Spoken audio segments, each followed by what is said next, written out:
In the beginning was the word, but what happens when that word signals the end of everything? Can gold truly stand in for someone's soul in a battle for pride? Honestly, I feel regret. I should have kept my mouth shut. Life isn't exactly going great right now, but then again, is it ever easy for anyone?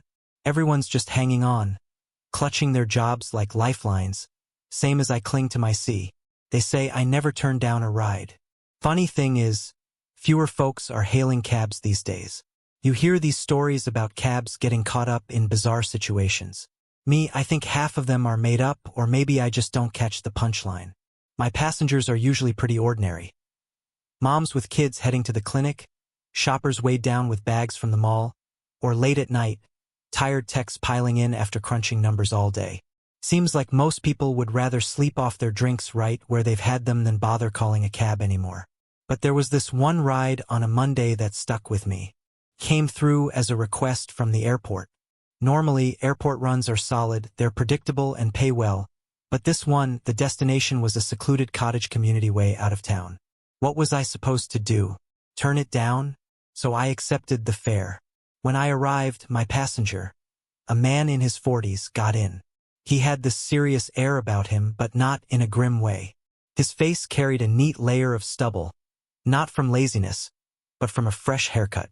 His short ginger hair was tidy, and his dark knee-length coat paired with a scarf gave him this aristocratic edge. Yet his eyes were open and kind. His smile so genuine it felt like a warm handshake. Instantly, I liked the guy. He seemed grounded. "Hey there," he greeted, settling into the back seat. "Evening. Mind putting on some music? Haven't heard any of our local tunes in ages. Care to fill me in on what's trending?" "I got you," I replied, not entirely sure why I was playing along, but I did. "Great. Oh, by the way, I'm Eugene," he said with a grin. "Nice to meet you, Eugene." "I'm Harry," I replied, sensing this was going to be one of those chatty rides. And yep, he kept the conversation rolling all the way to the destination. "You know," he started, gazing out the window with a touch of nostalgia, "you don't realize how much your native language means to you until you're far from home." He paused, then chuckled softly. "And it's not my first rodeo either. This is my 6th trip abroad, and I still haven't gotten used to it. But hey, it's all worth it. I brought gifts for my wife. That's life, right? You work hard, you save up, and then you start all over again. I spent years, day and night, working to buy us a house. And I did it too. But then my business collapsed, and I had to start from scratch. My wife, though, she's a gem. Beautiful inside and out. We've been together 2 years now, and all she's ever wanted is a proper wedding. You know, with the dress, the doves, the whole fairy tale thing. And I'm going to make it happen. This time it's for real." He sighed, his voice softening. "I sacrificed so much for her. Do you have any idea what it's like to be away from the person you love for months at a time? It's brutal. But no matter what, this week I'm staying with her. I'm not letting go. Not even for a second." As he spoke, I couldn't help but feel a pang of envy. Here was a man overflowing with dreams and determination. Someone who radiated sincerity. He'd spent half his life battling setbacks and putting his heart into building the perfect life for his wife. And now, even with financial troubles and job stress, he was ready to spend his last dime just to make her happy. That's devotion. That's love. It's an unstoppable drive to keep going no matter the odds.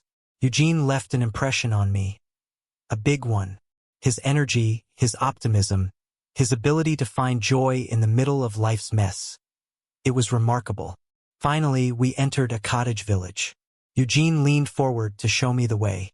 "Turn right here and stop at the second house," he said.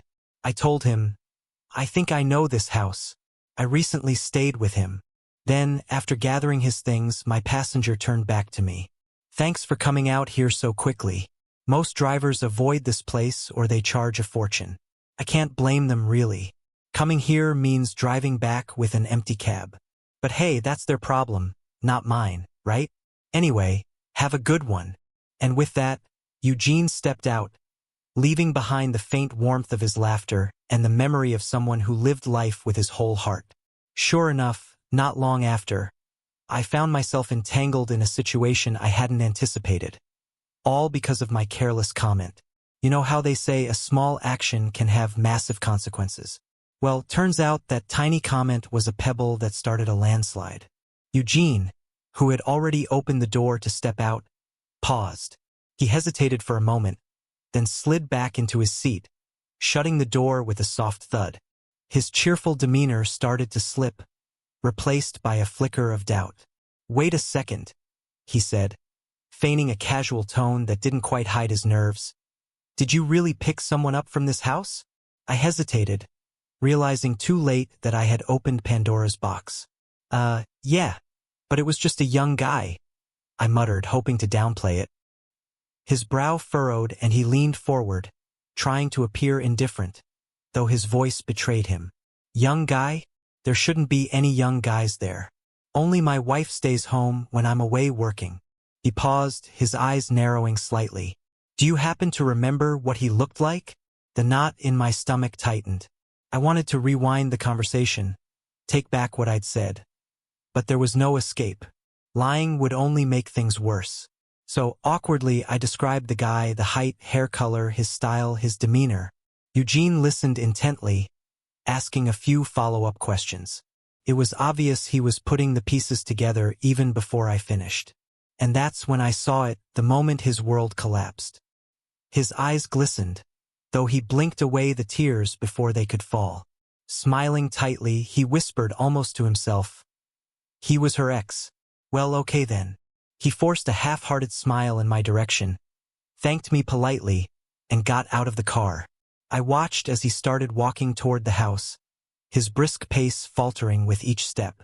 Finally, he stopped midway, standing motionless, his hands shoved deep in his coat pockets. For a while he just stood there, staring at the ground, before slowly trudging on. The lively, enthusiastic man I'd picked up earlier, the one with dreams of surprising his beloved, was gone. And it stung. Even as I drove away from that quiet cottage village, his image lingered in my mind. My words had changed everything. I hadn't meant to hurt him, but guilt weighed heavy on me all the same.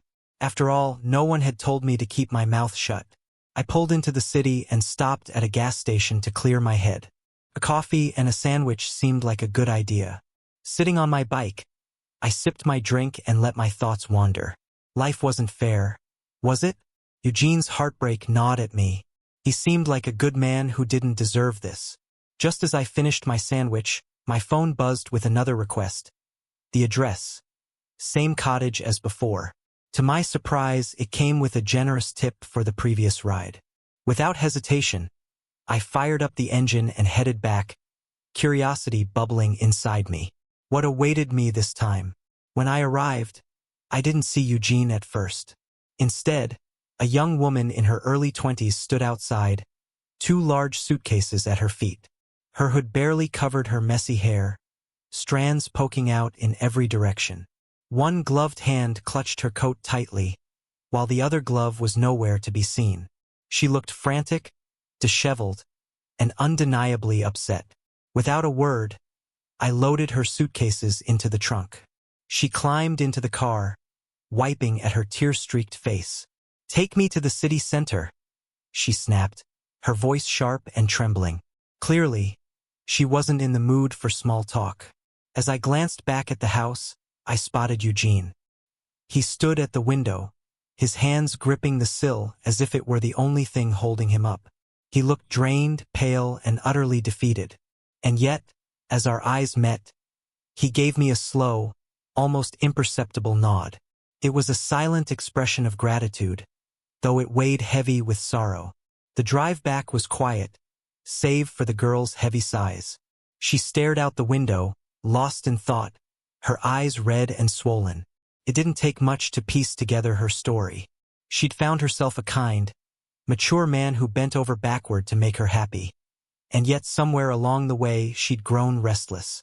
She'd invited her ex into their home, shattering the trust Eugene had poured into their relationship. This wasn't a one-time thing either. It was clear they'd been meeting behind his back for a while. And now her bags told the rest of the story. When we reached the city center, she got out without a word, leaving me with the weight of the situation. I drove off quickly, not wanting to linger in the aftermath of what had just unfolded. Looking back, I can't help but wonder, was I an unwitting catalyst or something more? My careless words had unraveled a man's love, crushed his dreams, and derailed his plans. And yet, in some strange, twisted way, I had opened his eyes. Maybe I was his guardian angel, revealing the truth. Or maybe I was just an accidental devil sowing chaos without meaning to. Either way, I couldn't shake the feeling that nothing would ever be the same, for Eugene or for me. So guys, if you all liked today's story, please like the video and subscribe to our channel. And don't forget to press the bell icon. Thank you for watching.